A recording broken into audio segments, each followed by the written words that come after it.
Hey guys, what's up? It's Lizzie Jane, and we are back with another episode this week. I have Vampire Sex, Miami-based DJs, engineers, producers coming to join me today on the podcast. It's Florida fam time. I caught them when they were in Denver for a crazy, awesome day party. They have quite unique, interesting stories. The energy from the two of them was absolutely contagious. I remember I was just finishing like a 2 or 3 show day run, and then I went to record this podcast, and I didn't think I was going to be able to make it through. And the moment I met these two, I was just like, ooh, okay, energy's on high. We're bouncing off of each other. They are funny as hell. And it was awesome to sit down with some fellow Floridians. I don't know. I feel like Miami's almost like a state of its own, to be honest. And if you live in Miami, you know what I'm talking about. They have some awesome, awesome music that they've been releasing. Very like pop, deep house, hip hop, Latin infused tech music, and it is a really interesting, unique sound. And if you have not checked these guys out, make sure to go and check out their records. Their discography is awesome, and I'm super excited to see what the future holds for them. So this is Lizzie Jane, and you're tuning into my podcast with special guest Vampire Sex.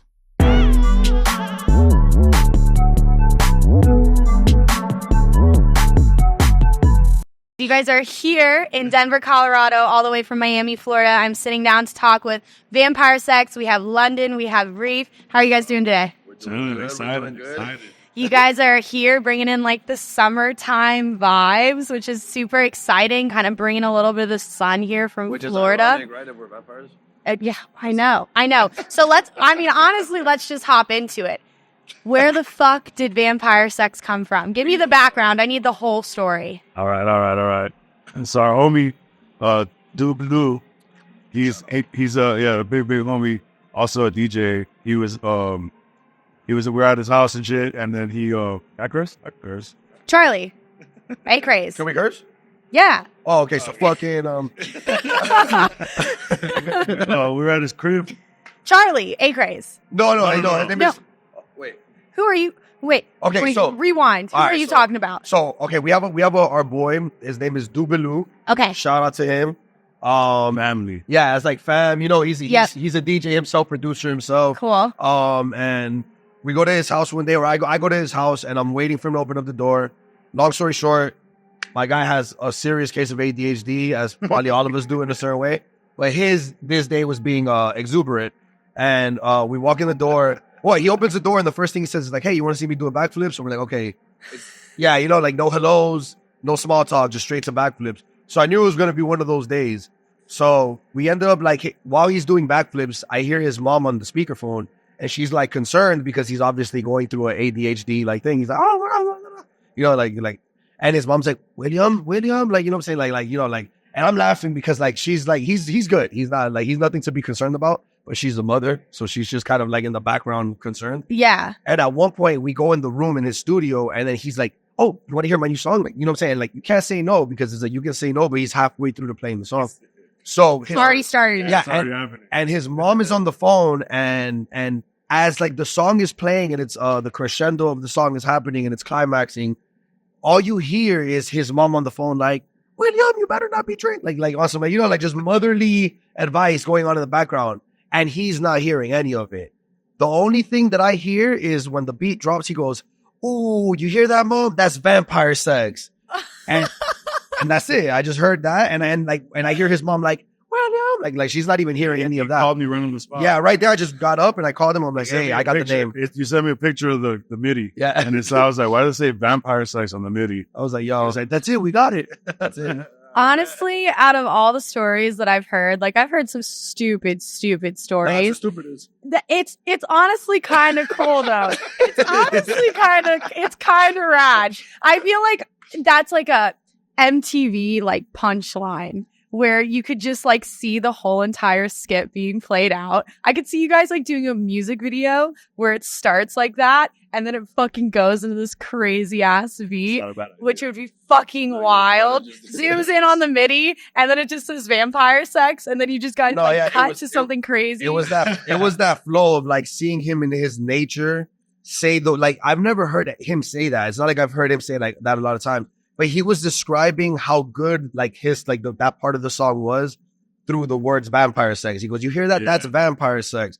So when I heard it, like I'm like, man, that's pretty cool if you use it as an adjective. Like that's hot. Like, well, you think of it, and it's like to me, it's like this like really like spicy bass line with like some crazy percussion. And as I was saying earlier, when I kind of like sifted through your discography before knowing you were from Miami, I'm like, this has Miami written all fucking over it. Like, it just has that like old Miami Vice feel, kind of 80s, 90s influences, but with like a modern day twist. So let's talk about Miami. Let's talk about like, have you guys always been in Miami, coming up in like that, the culture there, space? Oh my gosh, like so many different influences and like community. Like what has it been like to be there? Well, a lot, so we both have an extensive background, like, apart from like just DJing and producing, like just the electronic, we both come from like an extensive like hip hop background. Okay. I mean, he's a percussionist, like kind of like I used to do vocals.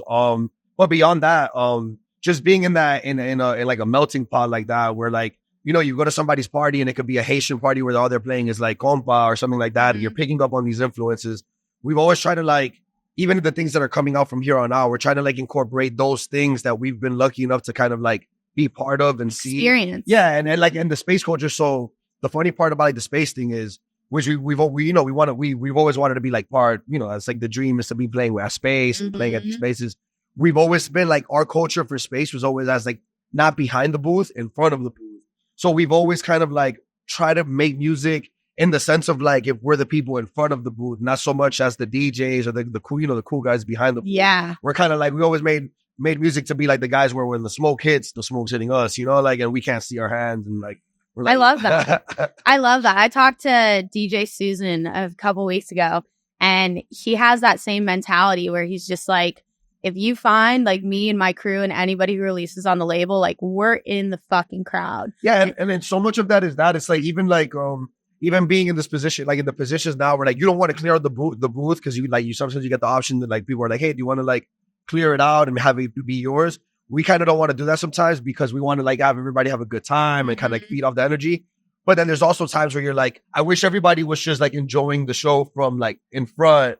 Because then it's like, you know, like the crowd is packed and like it becomes more of a thing. And it's kind of like the whole no phones policy thing going on. Yes. You know, like phones have ruined the dance floor. We're going to see that more and more being incorporated in parties. Which I love. Yeah. And if there's like a safe way to do it, I am so for it. Yeah. And yeah, like you've seen everybody from like Lane 8 to like Chris Lakes tried to do it a little like a few times here, like very big commercialized names, which means the underground can easily implement it. Exactly. It's done that way. It should be. Yeah, it should be doable. Would you guys consider yourself like kind of part of like the underground movement and culture like in Miami? I think maybe not so much in Miami. I mean, in Miami, it came from it though. Yeah, it came from it. It stems from it. I just think that we've never seen Miami as the end all be all, which is something that it's not in any other way, but it's just we've known Miami through the other side of like being in the hip hop side and working with these artists. That we did this experiment because at the end, Vampire Sex is still kind of like an experiment that's gone good instead of like awry. Yeah. And we're trying to see past Miami so that we can bring it back to Miami and kind of like branch out from it. Because if you stick to Miami, you just kind of get like stuck. I personally feel like you get stuck in the Miami circle. Well, I think that's Florida in general. I think Florida is a very unique market where it's so big and you have Jacksonville and Orlando and Tampa and St. Pete and Miami. Yeah. You know, you either see these national acts really hit Florida or skip Florida completely. And you guys know, I mean, like I knew a ton of house artists that used to like rock Elixir and like that whole crew up in Orlando and they never could get out of Orlando. And like you can get stuck down there. So it's so important to like think in a broader scope of I know when you're an up and coming act, kind of like breaking out of that regional market is like a huge stepping stone because you very quickly realize, damn, if I have like a pop and fan base here, I have to do this in every fucking city. Exactly. I have to do this everywhere. And like, when did you guys feel like you conscientiously wanted to like take that step? Like, were you ever involved like locally as Vampire Sex, or were you kind of like, I've done the Miami thing and other endeavors, we're gonna go upwards and out? He was doing his thing, I was doing my thing, but we were like always working and shit. You know what I'm saying? But I personally was DJing at other little spots and shit, and then I just didn't feel the love. Yeah, So it's exactly. Back and just focused on cooking up. Yeah, and that's kind of like, so we started maybe not this year, last year. We kind of started the year out with which is funny because we don't put any of them out, but we started with a bunch of like a bunch of edits. Is he playing some music? Playing some music? Oh, nice. No. We started off with the concept of like, hey, let's let the music speak for itself, because we do understand the market that we're in with the Miami. And without, like you said, it's very easy to just get stuck and try and Miami easily makes you feel like you made it. Yeah. Oh yeah. Oh my God. Because it's for what you guys are in, it's the pinnacle. It's like a Brooklyn. It's like a New York. It's a Chicago. It's a Detroit. There's very few places, and Miami is on that short list for house music. General. Doesn't matter what's up. That's like the blessing is that we got to have that as our, in our backyard. Yeah. But never in a position where we wanted to become so accessible there in that regard. Because at the end of the day, like, people knows as friends, like we're friends with a lot of different people in different circles. But even then it was hard to like maybe try to put like, get in a position where you're turning down gigs only on the merit of like, hey, we don't want to play so much in the city because we want to take this to another, like, just kind of to another level. And for us to do that, we're gonna have to sacrifice Miami kind of at this point. The power of no is very strong. Yeah, what were you gonna say? Miami's fun. Yes, It's fun. Miami's fun. I mean, it's really quite interesting because everybody kind of has this like journey, and you see other people that are acts that break out of their market and break out of their like local regional circle.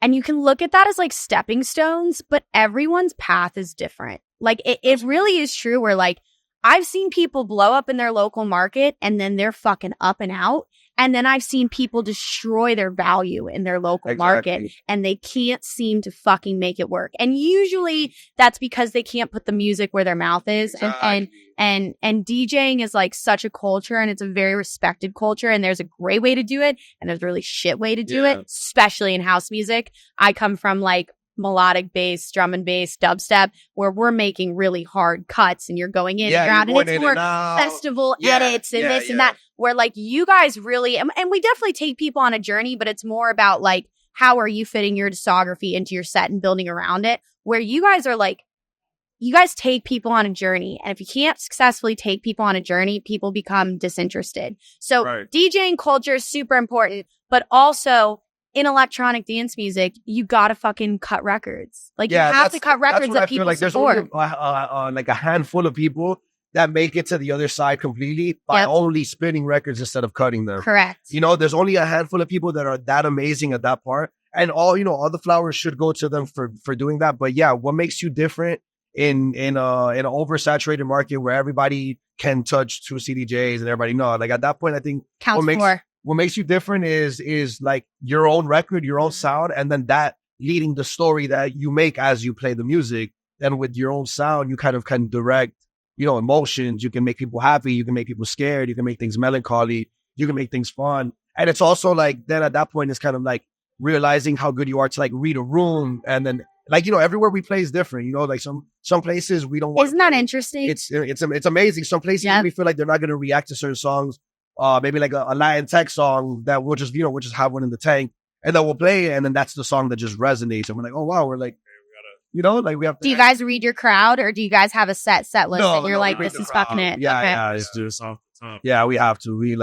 We've always been, especially in intimate venues like this, you got to read the crowd. Yeah. You're vibing with everybody. You know what I mean? Like, we're still at the same party. Yeah, we're trying to party too. No, we love it. I mean, I love the energy. And like, coming from both of your backgrounds, like, I know you said you're a percussionist, you guys worked in hip hop, like, obviously Miami is a pinnacle for hip hop, rap, all of that. Like I would say house music, Miami, hip hop, Miami. And those are the two genres that are right fucking there. Why dance music? Oh, the real answer is we engineer as well. Okay. We have our own studio. Run sessions, all that shit. Exactly. Okay. And I've been doing it for a long time. So I was doing it because, the money's good, whatever and all that. But starts to get a little wreck in the hip hop side. Okay. I just don't want to be involved. It's a lot of ego. It's just a lot of ego stuff. Man, there's a lot of egos over here. No, though, too. it's different. It's way more vibes and enjoyable, and like just as far as like I don't gotta be worried about like some crazy kids shit. stepping on somebody's Air Force. No, and it's like everybody's like It's so crazy. Yeah, it'd be like that. But even beyond that part, it's like just like the artistry side of like where a lot of things are based on like how hard you are at certain times. Like people are constantly trying to catch moments of you not being, like not being hard or some shit like that. So and they could be like, oh wait, hold that. I guess I'm not a rapper, so I was like, I'm. See, and it's crazy because from like my side and from my perspective, I can very quickly read through someone if they're in this for the wrong reason. And it's so crazy because I know quite a few producers who work with like Epic, work on like the hip hop side of things out in LA. And it's just, I can't take the materialism of certain people in our lane. Yeah. And the shit that I hear that flies over there is insane. Yeah, that too. So, I mean, we still work on like a bunch of other different type of genres and stuff. It's not that we X'd out everything. Yeah. But it's just where like passion lies. Just genuinely have fun. Yeah, it's actually like work. Yeah, it doesn't feel like work. That's honestly the best way I can describe it. Yeah. No, dude, I had a show last night in Albuquerque, got an hour and a half sleep, but we love it. Like, you love it. Yeah, exactly. The way that you look at it, it's really like that very cliche saying, like, if you love what you do, you're never going to work a day in your life. Yeah, it's like fucking real. So talk to me about like the dynamic of your duo. Like, what's the creative process like? Did one of you guys produce? Did one of you guys DJ? Like, do you guys do everything together? Do you stem things out? Do you work in the studio together? Like, paint that picture for me. I feel like it all depends on the vibes. Like, because sometimes I'll just be inspired and just have to lock in. And he won't be there, or vice versa. You know what I'm saying? Like, and then like I'll send it to him, or he'll be like, "That's good to go." And same thing, he'll send it to me. There's well, what I do notice is like we're both in our own way. Like we both can trust in the fact that we have a good ear. We both trust in each other's ear. We know like kind of like what's kind of dope to us, to what we like, to the sound that we're looking for. Trust has to be such a huge thing. And it's, and we've known each other for so long, we've been boys for so long that we like, we kind of, I'll tell him shit. Yeah, exactly. And I'd rather hear it from, like from him than anybody else, because at that point I'm like, all right, that's not what we're aiming for. And vice versa. Like, and sometimes there's stuff that like, we'll be working in two different rooms because we both started some different things, and then we'll send it to each other to finish off, and we'll be like, no, that's perfect. Like, you did. And then there's other times when we start together, finish together. So it's also a timing thing, we're two different people, but at the same time, we've always been boys above everything. So it's like the moment that we do get a chance. You guys have that like transparency and that trust and that communication. Yeah. Because it's really interesting, like seeing how like duos work dynamically in electronic music in general. I mean, you've got guys who duplicate themselves, and one person's in Chicago and one person's in Detroit, and they're playing at the same time. Or you've got one guy who just tours, and you got one guy who just tours, and you've got one guy who's doing all the production at home, and it's a very interesting like pull back and forth. Do you feel like one of you's like really strong at something like sound design, mixing, engineering, and the other person's great at like song structure? Or do you guys not just kind of go? To be honest, I feel like there's give and takes, and then there's also like, it's just depending on certain projects, like certain things that like I know for sure that I'm gonna go to Reef before I even really want to set it up. There's certain songs, certain sounds that maybe if I started, I'm like, oh, Reef has to do the drums, where like for sure he's gonna like just take it to that percussionist. That makes sense.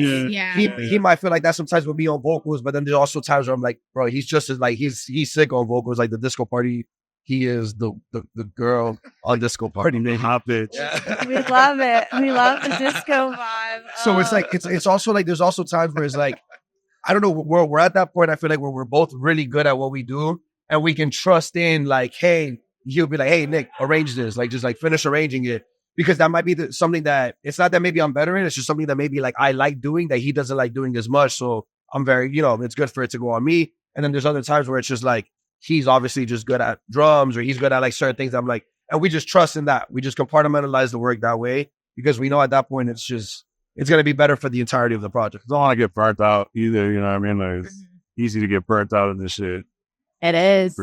Or get to the point where like we work hard now and then later just real life hits and we're on the road and like none of us can make it for certain reasons later, and everything.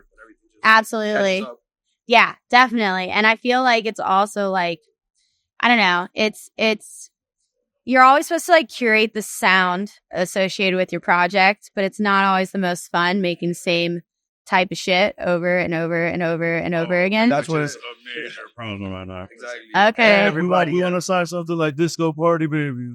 And it's fine, like, because we could do it, but it's like that's not the only thing. We've never been inclined to only make one sound. Like, it's just the sound that I'm the same way. I literally, like, if my management says anything, I'm just like, you can fuck off. Like, I'm going to put out drum and bass here, and I'm going to do UKG here, and I'm going to put melodic bass over here. And it's just going to be like, I have to feel artistically fulfilled, or it's going to feel like a job, and then it's exactly. what's the point?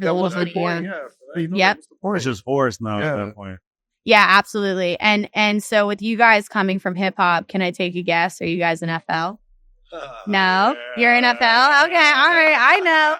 I know. I was gonna say FL or Pro Tools. It was one or the other. Yeah. Hey, you just got because EDM is the biggest Ableton stan genre. Period. No, hey, trying to start. I love you, Ableton. He's continuously trying to start wars. Ableton's the iPhone. I started in Reason, so I started in a very different style DAW. Yeah. I know, so like I know how to use all of them, like Reason, Logic, Pro Tools, fucking Ableton, all that shit. Yeah. Acid Pro. Like all that shit. Like we get down, but like FL was the first one that I found that was like officially something that worked for me. I was like 15, so it worked, and I stuck with it. Stuck with it. Let's talk about the new record real quick before I have to let you guys go. Let's talk about Bounce. Yeah, before you bounce, talk about Bounce. What was the story behind it? What are some influences? So we did the record with that was Straight from Space, huh? Yeah, Straight from Space. So we did the record with our boy Bonilla, and Carlos Diaz, our boys. We have a collective together. All of us at certain times have been in it, but we're all kind of like Housey Humans. That's kind of like where Disco Party Baby was released. Shout out Housey Humans. So we ended up one day going to space. Malona actually put us on the list to like just come hang out and shit. So in that process, we run into Bonilla, which is our brother, and he never told us that he was going to slide. We was like, oh, what are you doing here? And then afterwards, space ended like at 10 in the morning. I was about to say, fucking after the mimosas at space at 11 a.m. No. And lucky that it ended at that time because the space could just keep going. But we went and got some breakfast after, and then I have a studio in Miami as well. Cool. So we all kind of just like look at each other. We're like, hey, bro, like let's do something with the day. Let's be productive. Headed to the studio and kind of like, like they say, vampires come out at night. That's kind of like that's the reason why I feel like that song sounds a little bit different. Is because like we did it during the day, like in the morning, like like a whole different vibe. And I love producing in the morning. For me, it's hard. For me, it's hard to even be awake in the morning. I have my days. It's a seasonal thing. Yeah, for sure. Okay, so you did that during the day, cut the record, one day done. We did one day pretty much done. We had the vocals down, where we thought it was gonna be. We thought maybe they're gonna be like kind of like placeholder vocals. They ended up just working out perfectly. I threw now you know. Yeah. And then after that was just kind of like mixing, sending it. Nervous reached out to us because they liked Disco Party Baby and they just asked us for some music. We sent them that and they were like immediately they wanted it. And the rest is history from there now. Like, like Nervous is a record label that we've always wanted to work with. Sweet. And just kind of like get down with that team. There's a lot of history there. Yeah. So we're excited about it. We think that it's the record's, I think the record holds well on its own. Absolutely. And it's a contrast of like all the other kind of stuff that we've been releasing lately. That's exciting. That means like you're just expanding your musical freedom. Trying to just like you, melodic drum and bass. We're trying to can't have it be one thing. No, you got to. I think that the fans and the consumers are ready for it. You just have to give them what they don't know that they want. Exactly. They don't know it yet. That's all right. That's it. Well, the two of you go smash your set. Thank you, Vampire Sex, for joining me. Thank you so much. Florida to Florida. Out here in Colorado. Yeah, thank you guys so much. Have a good one. Bye. Bye. See y'all.